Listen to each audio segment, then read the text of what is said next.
Thank you so, so much. I'm really, really very grateful. Good morning, everyone. Good morning, good afternoon, good evening, depending on where you are. As she said, my name is Gwen Gyimah. It's truly an honor to be here today. Whilst I was watching the videos and listening to the music, I said to myself, I've never been on such a beautiful platform before. You know, the work that has gone into this TCON conference truly is worthy of praise and admiration. It's so beautiful. It's truly beautiful. Well, I was invited to this conference by our friend, sister, Emily Manjeru, who is the outgoing president of the Rafiki Toastmasters, which I hear are the friendliest. And of course, the education chair for this conference. Emily, thank you so much. I'm very grateful to be here. Emily was unable to get my last voice notes, but I said to her that I'm more of an interview style. I like for us to have a conversation and not just a long speech. So I'm just going to sort of reintroduce myself and let you know what I do. So basically, my name is Gwen and I love people. A long time ago, I realized that passion is not enough. You can have passion for something, but if that passion, okay, if you decide to turn into a business, is something that people cannot connect with or even appreciate as something that can solve a problem for them, is going to be a passion that will just stay with you. So in as much as we decide to start our businesses, we need to align our businesses to problems, okay, and align them as, align our businesses as businesses that can provide solutions to these problems that people face. So fast forward, I didn't have hair. Usually when I'm having some of these meetings, I would take my wig off, but I'm just looking at all the people here. We have 184 people here, most of you faceless. I'm not going to do that, but I'm somebody that's grew up with not much hair. And you know, as a child, when you don't have hair and you see other people, you know, young people with so much hair, it's very natural for you to feel left out. Okay, we go to church and then they have their hair in braids. And, you know, I almost feel, you know, kind of depressed about it. Unlike when you're growing up, you know, once you're grown, everybody can tell you, give you all those speeches and inspire you about, oh, you need to love yourself, yada, yada. But when you're a child, you're a child. Nobody can make you love yourself. You have all kinds of things about how you see the world. And so basically that becomes your trajectory. And you keep on thinking that if only I had this, then I'd be happy. So that was my story. So my luck made way for my gain. I didn't have hair. I knew people who were having the same issues. And then I decided after I graduated, and then after I also resigned from Standard Chartered Bank, to start the hair business, which I did. By God's grace, it became successful. Now, one of the key things that I learned in my business is, number one, you don't have to rush. A lot of times we start businesses and it's more of a popularity contest, or it's a competition. We want to rush. We are in a hurry to sort of prove to people that we can do it. You need to understand that it's a process. So go through the process, enjoy it. And every bit of it is also a lesson. Okay, you get to learn as you're going through the process. Now, you also need to realize it's not about you. You know, when I started the hair center, I felt I had a good product that people needed.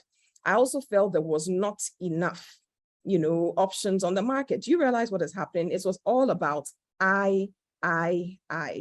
So, you know, a few years later, I realized this, that, you know what, the business is owned by me, but it's not about me, because we are positioned to serve people. So it's very important to position yourself and have that mindset that I'm here to serve people and not myself. If you have that, self-serving mentality, you're going to get left behind. And for 3 years straight, I wasn't making any money. Nothing was happening. Nobody would enter the store. And then I also thought maybe if I have a beautiful store, people are going to enter.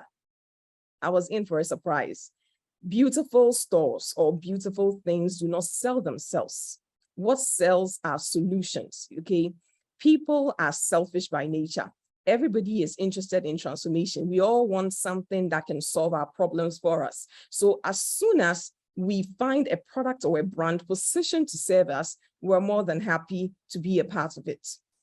Now, leadership, okay?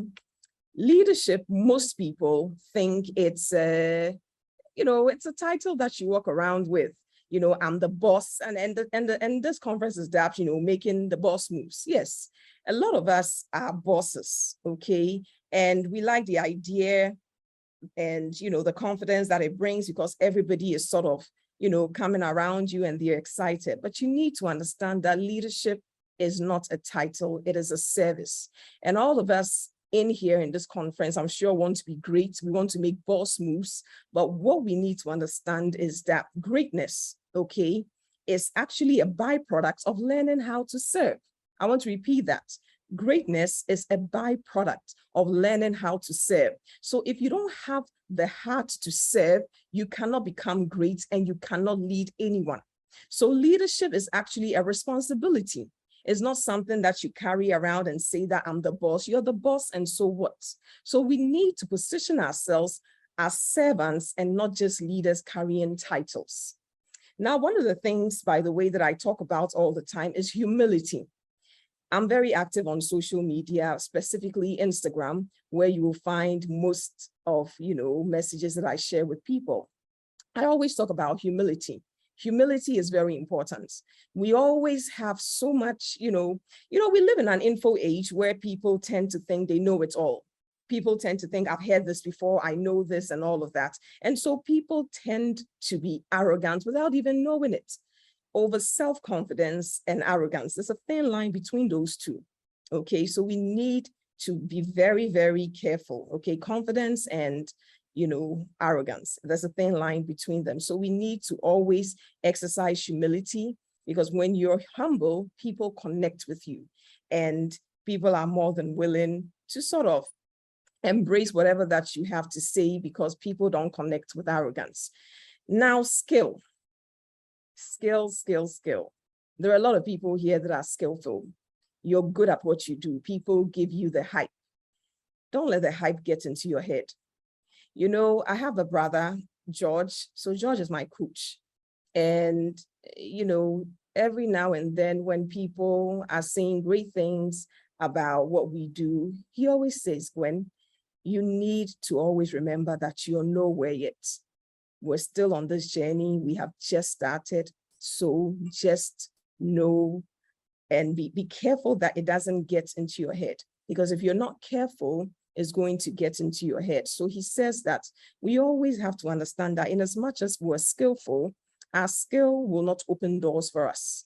Our skill will not take us to higher heights. It's a combination of good character and skill that is going to help us. So we need to keep that in mind in everything that we do. A combination of good character and skill will pave a way than only skill or than just good character, because you can have good character and not skillful. I don't know how that can help you to grow. Teachability is the next one. Teachability. Now, when we talk about teachability, what do we mean by it? Teachability basically is our desire to learn, okay, combined to a willingness to change.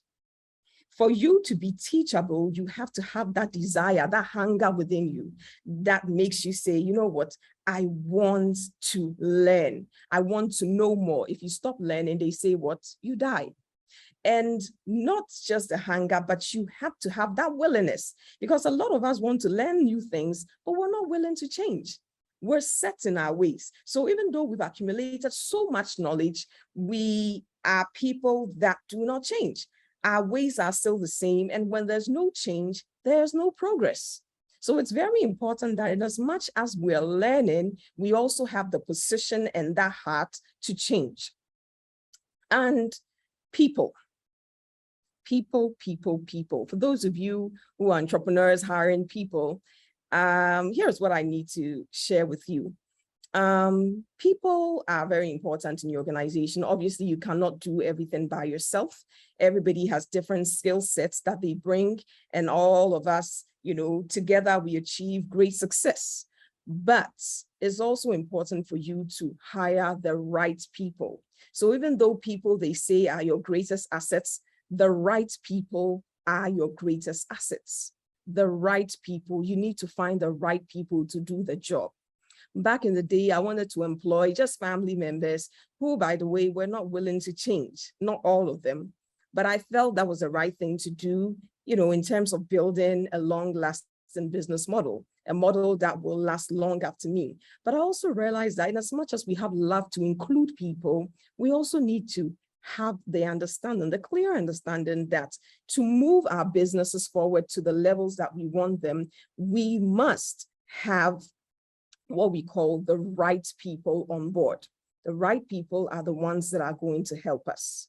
Now, before I end, I want to share these points with you. It's a framework that has worked for me for a long time. It's basically the relevance of story, okay? Story brand framework. Now, it says, it breaks it down into 7 steps. Hopefully I remember them. But the first one is character, okay? First of all, you need to understand that story is, is marketable. Everybody, sort of likes to hear a story, and that's why we go to the movies. But you need to ask yourself, how is it that people are able to watch movies for such a long period of time? Most of us can watch movies for an hour or more. We don't get bored. And, now with Netflix and all those seasons, somehow we don't get bored. We keep on, watching, and then we are excited about it. How is it that people are able to, capture the interest of others so much? What they use is the model of story. So I want us to always make sure in our communication within our businesses, we adopt the model of storytelling. Number 1 is character. You always need to understand every story has a main character. So in this case, the main character of your brand story or your business story, who is it? Is it the customer? Is it you? Or, it's your store or the promises that you make us? You need to understand that in business, the main character of your brand journey should become your customer. Now, the customer comes to you, why? Because they have a problem. That is step 2. Now, that problem, most often what we know is, the physical problem. So if it's hair, they come to you because their hair is messy and they want a solution. Okay.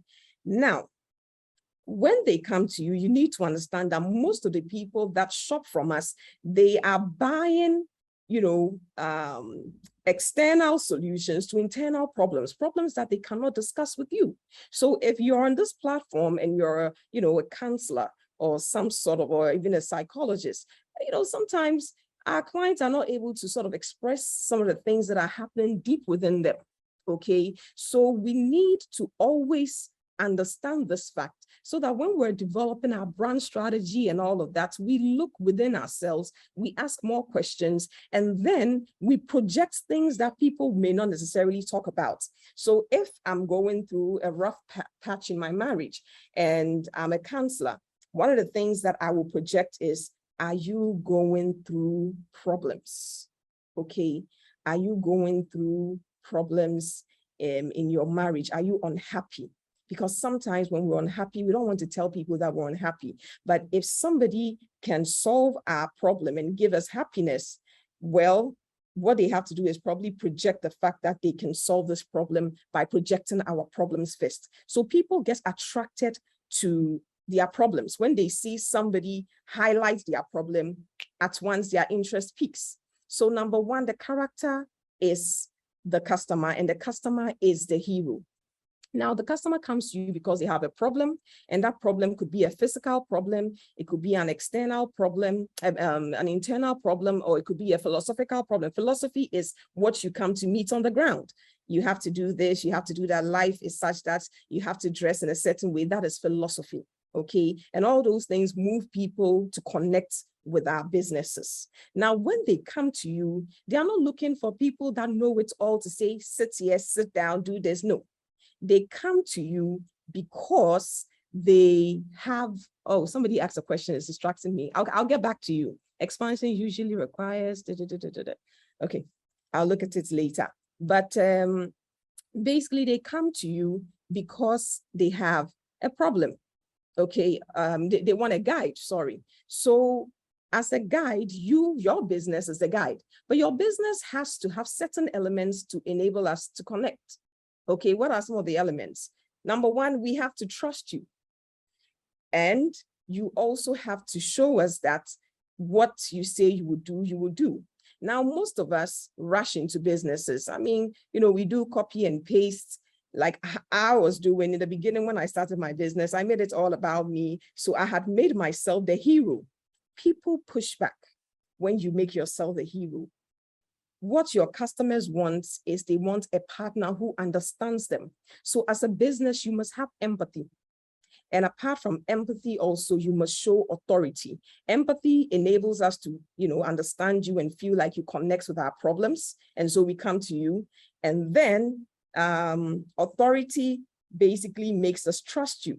We cannot trust you if, you know, basically you don't know your stuff. So you need to invest in knowledge and know your stuff. This way, we're happy with you. Now, a lot of times when people come to us, we say, well, yeah, this is who I am. This is what I can do for you. But we don't you know, give them a plan. We need to give people a plan on how they can do business with us. So the plan could be, you know, a process plan. Let's say you go and buy batteries or you go and buy some new tool. If you don't know how that new gadget works, imagine it doesn't come with any manual on how to put it together. Imagine how confused you will be. So even though that item you bought could solve a problem for you, you're going to push that item away, drop it somewhere because the manufacturer or the creator didn't give you a plan. If you have this iPhone, an iPhone does not tell you, you know, or does not give you a guide on how to use this iPhone, even though it's a beautiful looking phone, it's just going to be something that you're going to drop on your desk and say, well, you know, it's nice, but it's not usable. So we need to give people a plan when they engage with us. We have process plans, which is a step by step. And then we have all kinds of plans that I don't want to get into, but basically give them a process plan. Now you have to call them to action. Okay, you call them to action. You don't just say, oh, when you're ready, then you come. Okay, sometimes we're afraid to even call in the sale.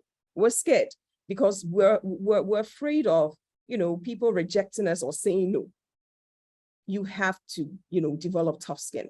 Not everybody is going to embrace what you bring on the table, but that should no way discourage you. Okay, I have read. How many minutes do I have? Okay, so where was I again? So basically call them to action. We have direct call to action, and then we have transitional call to action. Because I need to end, I'm going to just rush through. So your direct call to action is on your website. So when people come to your website, you know, instead of putting the buy button in some corner that we can't see, basically place your buy button in our faces, okay? Because you spark our interest. We're excited. We want to buy it. And now we're looking around. Where is the buy button? And then guess what?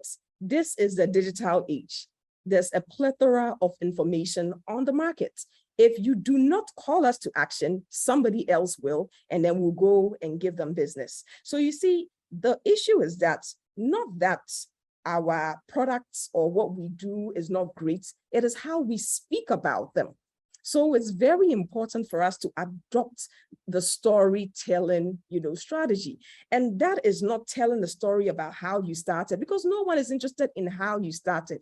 What they want to know is how your product or your service can help them transform, how your product and service can help them to survive and to thrive. And that is the kind of message that will connect you with your audience and give you the sale and make your business great. I trust in everybody on this platform. I know you're doing great businesses, but we can do greater. We are Africans, and the future is in Africa, but we need to make sure not only is it in Africa, it has to be African. My name is Gwen.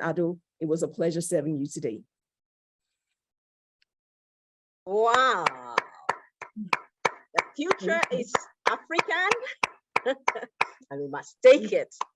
Well done. Thank you very much, our guest speaker this morning. And indeed, let's take it, but with humility. I love that. Let us be humble. And I can see many people have put their comments in the chat. You know, Gwen, you look lovely. Wow, with that hair. Please share one failure. That's the question that has come in. Okay. Please share one failure that taught you a key lesson that made a difference in your business. Is there any failure? Okay. From Brenda or Cage. Okay. I've had many failures. One key one that I remember is that, you know, when I left Standard Chartered Bank, I wanted to show off to my colleagues that even though I'd left the corporate environment, I was doing well, because I left at a time where nobody really understood, because I just wanted to be on my own. And so I quickly traveled, went to China, went and got machines, and then, you know, said I was coming down here to build a factory. I tell you what, those machines are still in my garage. They are rusted. Recently, we tried to take them out, nothing. Okay. I thought in just 1 week or 2 weeks, I could learn how, you know, a factory operates and then just come down here and start a factory. It doesn't work like that. And I realized my failure was because I was rushing. I didn't take my time. I wanted to impress people. And basically, I just felt I wanted to let people know it was possible. But let's not think, you know, this business journey is microwave stuff. It's a process. Let's embrace it. And so many other failures, losing money, people not paying me back, you know, getting products that did not align with what the market wanted. So many failures, but all of them have taught me lessons that I believe we ought to share as business people to transform lives. Wow, the failures got you lessons, and we need to share these lessons for all of us in the business world. Thank you very much, Gwen. Brenda, I hope that answers your question. Another, and I think the very first, was from Grace Waitheri. What was the one thing that moved you from not selling for the 3 years you talked about to the success you are right now? How do we strike a balance? And I think it's two questions in one. How do we strike a balance between not rushing, as you advise, and not getting stuck in analysis, paralysis? Humility. You know, and I talked about it earlier on. We feel we know it all, and that has been the trajectory for a long time. We think we have the answers, and the digital age that we're in is one of the key causes of that. We read things on the internet, and then, you know, today, I don't know how to do hair. Tomorrow, I'm the best hairstylist because all night I watched YouTube. Now, for 3 years, when I wasn't making money, I wasn't listening to the customers. You see, your customers always give you clues. When people came into the store, they tried to communicate with me to tell me that, you know, don't you have this? Don't you think if you have this, it will be great? But I looked at them after they had left. I looked at my assistant after they had left and said, look at these people. Who do they think they are? You know, they don't even know, you know, this is what is on the market and this is what they have to, you know, wear. I was not listening. So you always need to listen to your customers. They are the ones that are going to give you clues, and be humble enough to understand you're going wrong and it's time to pause, reflect. And one of the things I also invested in was, you know, higher learning. So I went and got my MBA, and I remember people saying, oh, what does a hair seller need an MBA for? But I understood the relevance, okay, of growing in knowledge, growing in understanding, growing in knowledge, growing in understanding, so that we're able to scale when it's necessary. My little boy distracted me. So I hope it answers her question. Thank you very much, Gwen. Timekeeper, I'm not sure how we are doing for time, but I see plenty of comments here celebrating you, thanking you, and a powerful message. Thank you. And one from Connie. Connie saying, wow, I thought it was my character that does it all. No, I have to be humble. And I can see also Wilson is saying that, yeah, humility will do it for us in District 114. Wow. Thanks, Gwen. Thank you so much. Thank you. I believe that our time is up. Wow. And I would want to request all District 114 to give you a round of applause and say thank you for flying in from West Africa. Thank you so much. Thank you so much. With those nuggets. Thank you. Thank you. Follow me on Instagram. Gwen Addo. We celebrate your boss move. Thank you. I'm so grateful. Thank you.